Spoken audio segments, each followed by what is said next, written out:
the victims being hailed a hero for putting the lives of many before his own is this man, Antonius Ajung. Now, he was working as an air traffic controller at Palu airport when the earthquake struck. 3 minutes. That was all it took to decide life or death for nearly 150 people. In Palu, Indonesia, Captain Ricosetta Mafella sat ready for a routine flight when a strange and solid voice urged him to take off immediately. Breaking protocol, he pushed the engines forward sooner than scheduled. Just moments later, the ground below erupted with unimaginable force, a massive earthquake followed by a towering tsunami that swallowed the city whole. Was it instinct, divine intervention, or fate itself whispering to him that night? Join us in this video as we discuss the details. Pilot saves 148 passengers after taking off 3 minutes earlier. On the evening of September 28, 2018, the skies above Palu, Indonesia looked calm. It was the kind of evening when everything looks normal, even peaceful.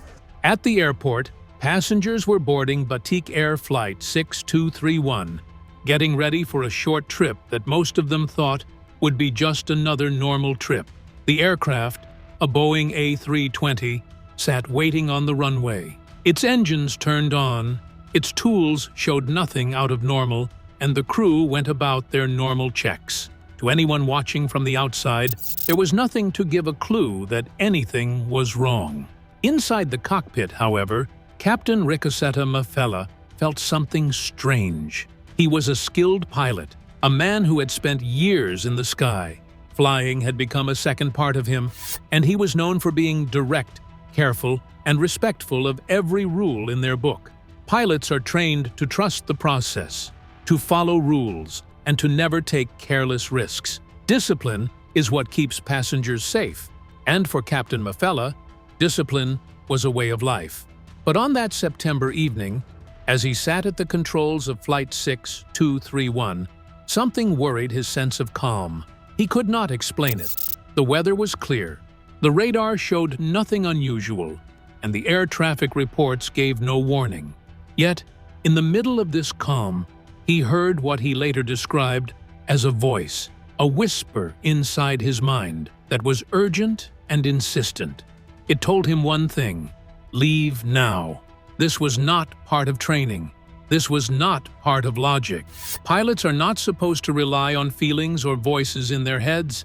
They are supposed to rely on data, on schedules, and on established rules. Still, the feeling pressed on him with such force that he could not ignore it. He looked at the time. His leaving time was just minutes away, but something inside told him that waiting even a little longer was not going to be good. At that time, he made a choice that would change everything. Turning to his crew, he gave a strange order. They would ask for clearance immediately. Not in 3 minutes, not at their supposed time, but right now. His co-pilot looked at him with doubt. Leaving early was not a common rule. In fact, it could even be seen as careless. But the captain's confidence, the tone of his voice, made the crew support his choice. On the other end of the radio was 21-year-old air traffic controller Antonius Gunawan Agung. He was young, loyal, and carrying the heavy role of guiding flights safely in and out of Palu's busy airspace. When he heard Captain Mafella's voice over the radio, he saw something different. It was not the normal calm request. There was the need, a kind of load, as if something more was behind it. Without doubt, Antonius responded, "Batik 6231, clear for takeoff." With those words, the path of history changed calmly. Captain Mafella pushed the throttle forward, the engines roared, and the aircraft began to roll down the runway.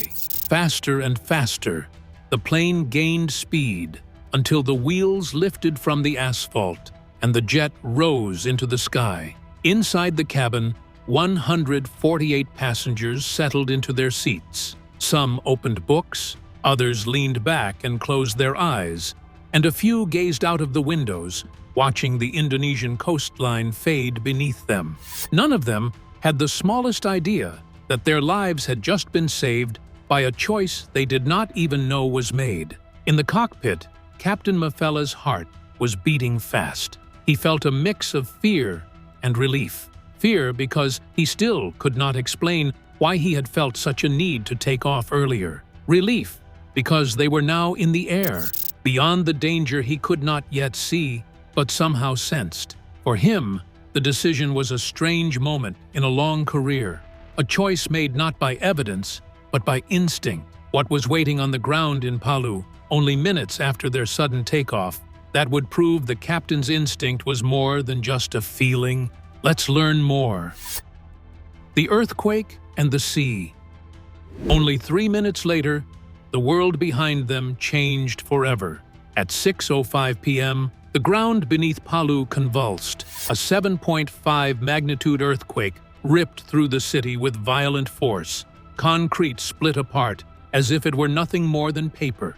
Buildings swayed, cracked, and collapsed. Roads broke open, leaving jagged lines across the landscape. People ran in terror as the earth itself seemed to twist and shatter. At the airport, the same runway that had just launched Flight 6231 began to split. Long cracks tore across the surface. The control tower, a 4-story structure overlooking the field, shook violently, threatening to collapse at any moment. The controllers inside fled for their lives as ceilings caved in and glass shattered. Had the aircraft waited just a few minutes longer, it would have still been on the ground when the earthquake hit. The cracks in the runway would have trapped it.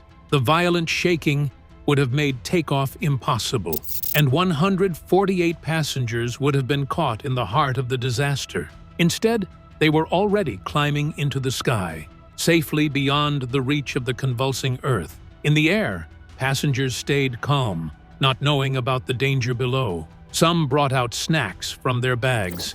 Some watched their children play with phones, and some just slept, believing this was just another safe, normal flight. For them, nothing felt strange.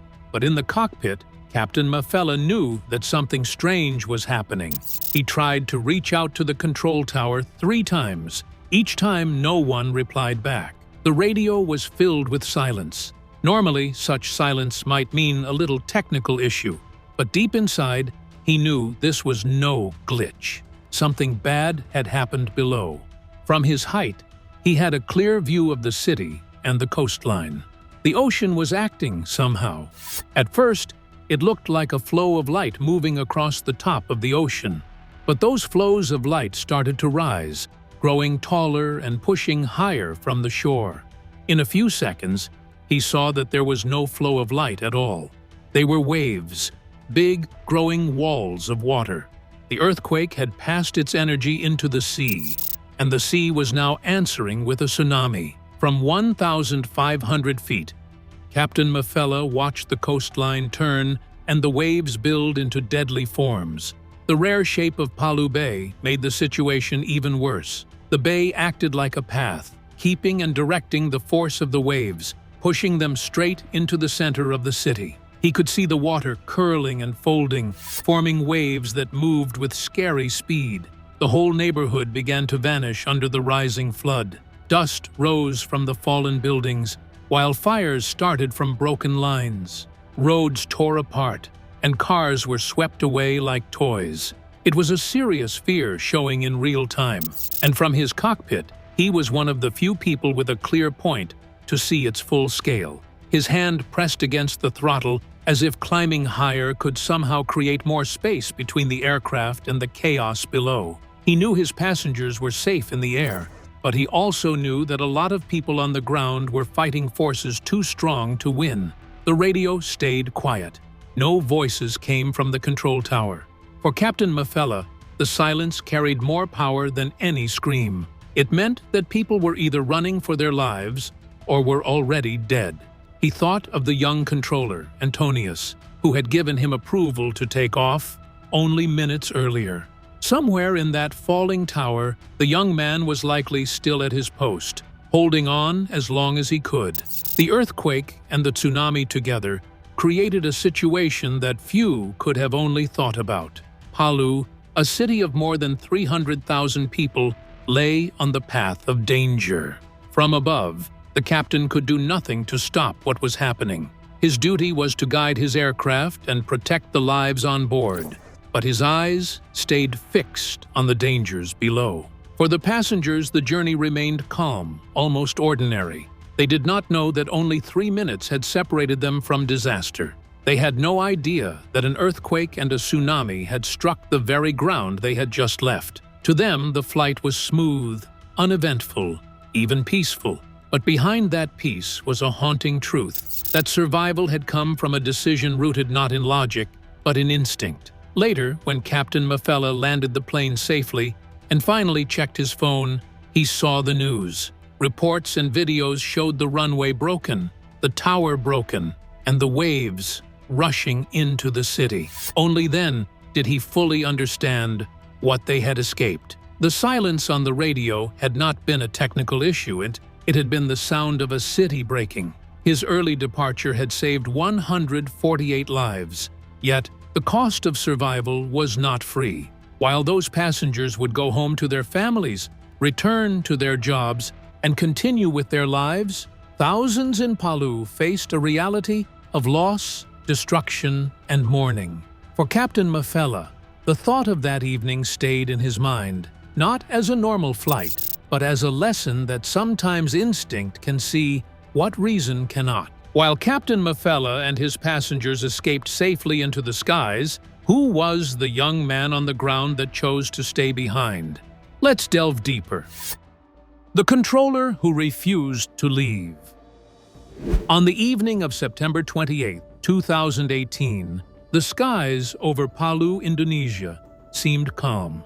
To anyone standing on the runway or watching from the terminal windows, it looked like a normal day at the airport. Planes came and went, ground crews carried out their routines, and passengers moved toward their gates with little awareness that disaster was only minutes away. In the control tower above the airport, a group of young air traffic controllers monitored their screens, guiding planes into the sky and back down to Earth.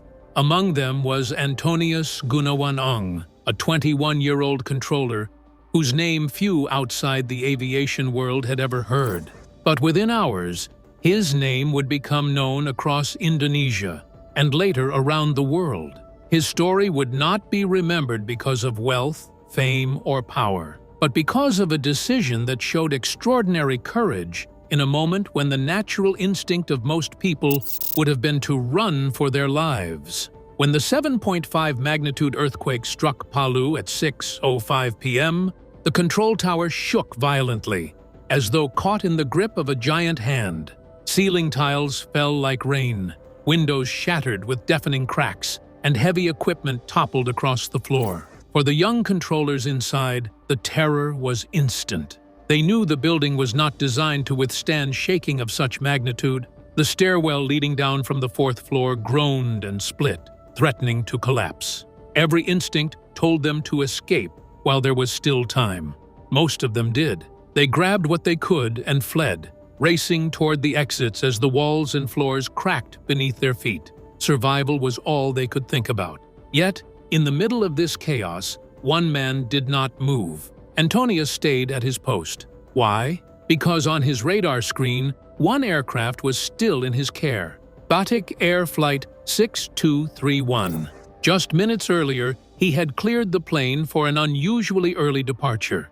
At that moment, it was still climbing into the air, still inside his zone of responsibility.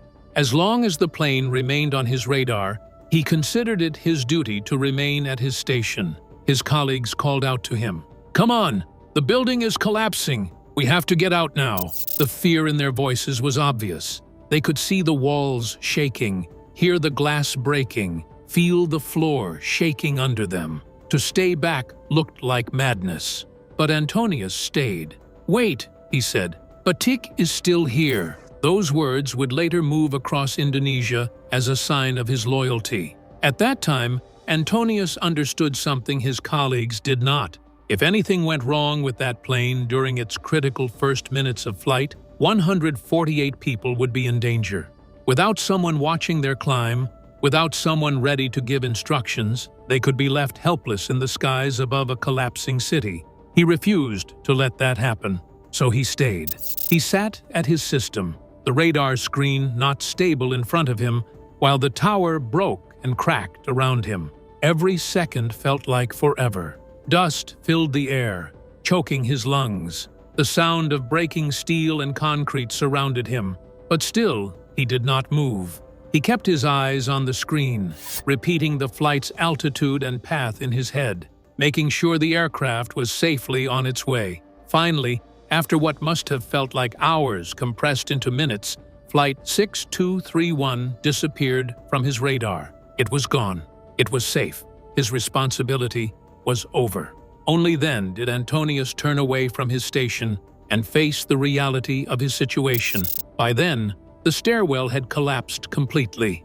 Debris blocked every exit. The building continued to sway under the force of the quake, leaving him trapped 4 stories above the ground with no clear way down. The colleagues who had run were gone. He was alone, trapped inside a building that looked like it would fall at any minute. Rescuers later said the scene was chaotic.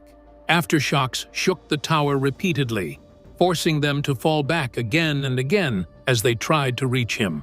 A lot of hours passed before they finally brought his body out from the ruin. He was alive, but not for long. Blood pooled under him, his uniform was torn, and his breathing was slow. Yet, against all odds, he had survived the damage long enough to be found. From there, the need changed. Airport workers and medical staff rushed him to the nearest hospital, trying to keep him alive. But the hospital was already full. Hundreds of people from the earthquake were coming in, filling every part, every bed, every corner of the hospital. Doctors and nurses faced hard choices, treating broken bones, deep wounds, and head injuries with whatever tools they had. For Antonius, the situation was even worse. His injuries were serious: internal bleeding, damage to his lungs, and trauma throughout his body. The local hospital did not have the tools needed to save him. Plans were made to move him by helicopter to a better hospital. All he had to do was hold on until help came. Nurses pressed bandages to his wounds. Doctors worked seriously to make him stable. His friends and colleagues prayed that he would survive long enough for the helicopter to take him away. But time was not on his side. Every minute that passed weakened him further. The bleeding could not be stopped. His body was too broken. The helicopter never came. And after hours of struggle, Antonius succumbed to his injuries. How would the nation honor the sacrifice of this young controller, and what legacy would his final decision leave behind? Let's take a closer look. Mourning, legacy, and the symbol of courage. The news spread fast, first among airport staff, then the whole of Palu, then all over Indonesia, and finally, around the world. People learned of the young man who did not agree to leave his post until every life under his care was safe. His sacrifice stood in direct opposition to the damage and ruin that surrounded him. In a time when survival looked like selfishness, he chose duty instead. His funeral became a world time of sadness and pride. Soldiers carried his coffin, wrapped in the red and white of the Indonesian flag. Thousands stood on the streets to say their goodbyes.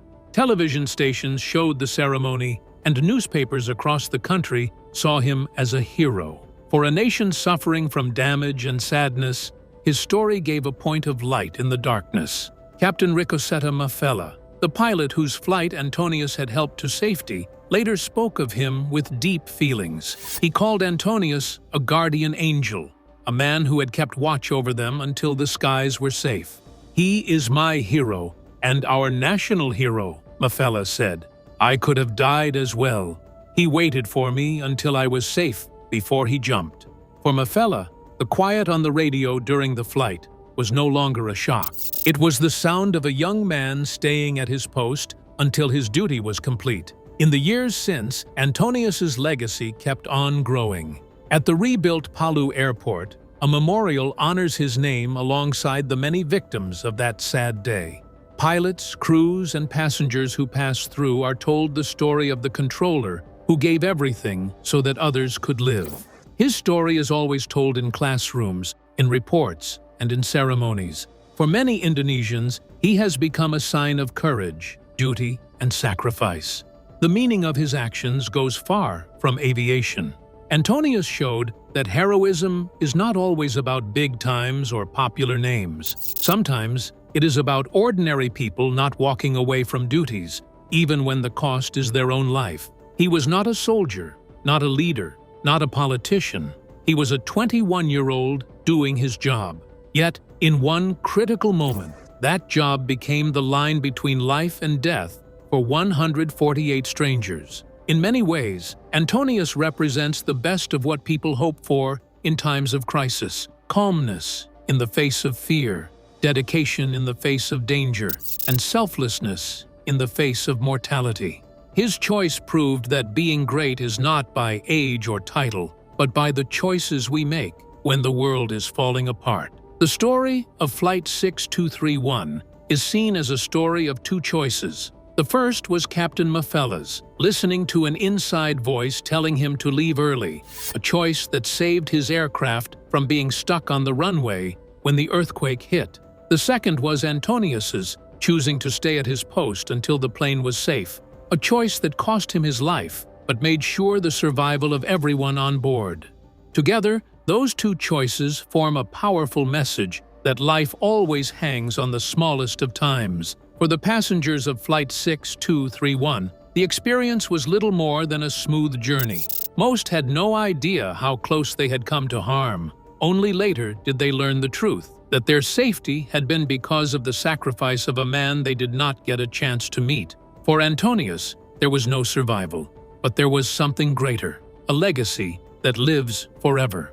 Today, his story is told not just as part of history, but as part of the bigger story of human strength. In Palu, where the scars of the earthquake and tsunami remain, his name is spoken with respect and pride. He is remembered not just as a controller, but as a protector, a young man whose final moments embodied the highest ideals of duty.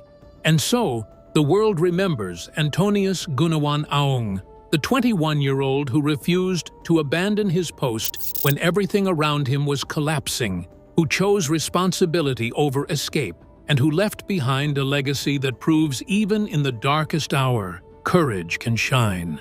After witnessing the bravery and sacrifice of individuals like Antonius Gunawan, how did international relief groups prepare to support Indonesia in the aftermath of the 2018 disaster? Stay tuned for more.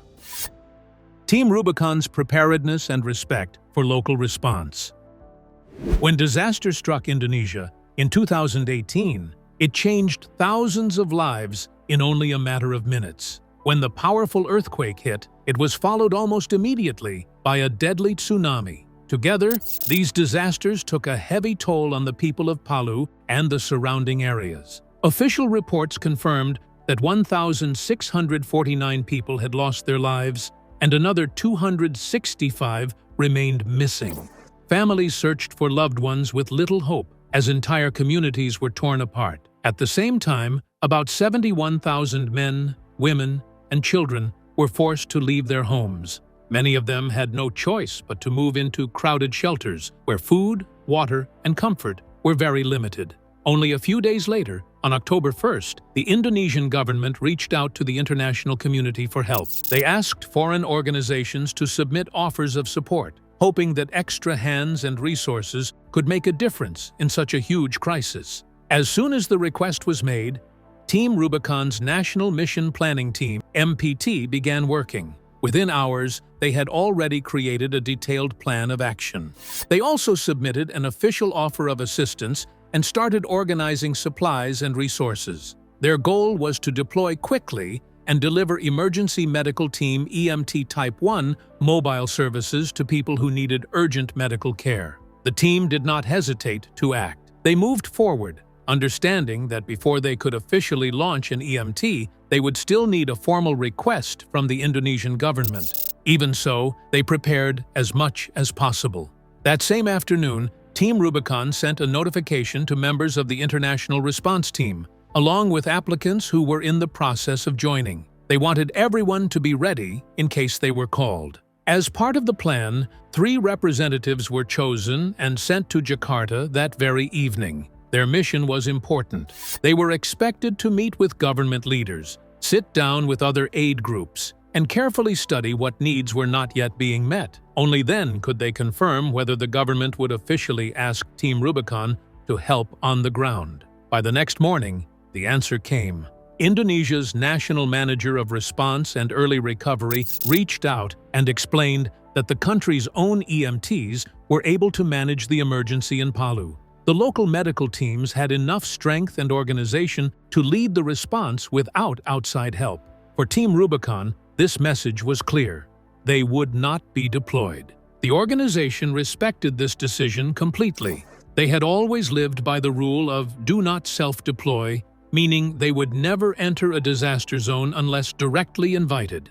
This rule was meant to ensure that aid organizations worked with, not against, the local government. In this case, the government had also given a strict order. No foreign NGO should deploy without a specific letter of acceptance. For those working in disaster response, situations like this were not unusual. They often had to work with incomplete information, unclear details, and plenty of uncertainty. It was rarely possible to have the full picture. Still, to truly help people in their darkest hours, quick but responsible decisions had to be made with the little knowledge available. That was what it meant to lean in during a crisis. Although Team Rubicon did not end up traveling to Indonesia for this particular mission, the experience was still valuable. It served as an exercise that tested how fast they could react, how quickly they could organize people, and how efficiently they could mobilize equipment and resources. In only a short time, they showed that they could prepare an international response team and get ready to launch a Type 1 mobile emergency medical team if the call had come. The fact that everything had been assembled so quickly was, in itself, an achievement. This event also reminded Team Rubicon why readiness mattered so much. Natural disasters could strike anywhere, at any time, and often without warning. In those moments, communities looked to organizations like theirs for help, support, and relief. After seeing how one young man's sacrifice became a symbol of courage, how has Indonesia itself endured the constant challenges of living in a land where disasters strike again and again? Let's find out. Indonesia's endless struggle with natural disasters. Indonesia is known as the largest island nation in the world, made up of thousands of islands spread widely across the sea. It sits between the Indian Ocean on one side and the Pacific Ocean on the other. Because of where it is placed on the map, the country often faces very hard times caused by nature. Earthquakes, tsunamis, and volcanic eruptions are not rare here, but instead happen again and again, almost as if the land itself cannot rest. Since the huge tsunami in 2004, Indonesia has continued to suffer. On average, at least once every month, a serious natural disaster has shaken the country. Sometimes it is an earthquake. Other times, it is a tsunami or the eruption of one of its many volcanoes. At times, it is flooding or weather changes connected to the climate. For the people who live there, this pattern has become part of daily life. Disasters are not only recent events either. For hundreds of years, the people of Indonesia have struggled against these forces. Written records of both earthquakes and volcanic eruptions date back to the 13th century, showing how long the nation has been dealing with such destruction. Even in modern times, the cycle has continued. From 1990 up to the present day, the country has faced countless disasters. In only the last 30 years, there have been more than a dozen major disasters that left deep scars on communities. The reason for this constant struggle is its location along what is called the Pacific Ring of Fire. This area is one of the most dangerous places in the world, where the Earth's plates collide and shift. Because of this, Indonesia has been hit by hundreds of natural disasters, from strong earthquakes to violent tsunamis, deadly floods, and fiery volcanic eruptions. Smaller earthquakes of about 5.0 in strength happen almost every single day in different parts of Indonesia. Stronger ones, the kind that can destroy towns and cities, usually strike about once every year. These bigger quakes often cause even worse disasters like tsunamis and floods that leave communities broken.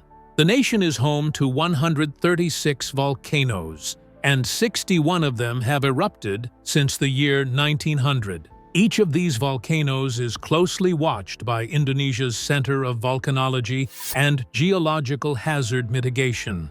Because of the constant threat, the country must always remain prepared. Sometimes more than one disaster strikes in the same year, leaving no time for full recovery. What do you think about the idea of following intuition rather than protocols? Share your thoughts in the comments section below. Thank you for watching this video. We hope you found it interesting. Don't forget to like and subscribe. Click the next video shown on your screen to catch up on your favorite celebrity stories. See you there.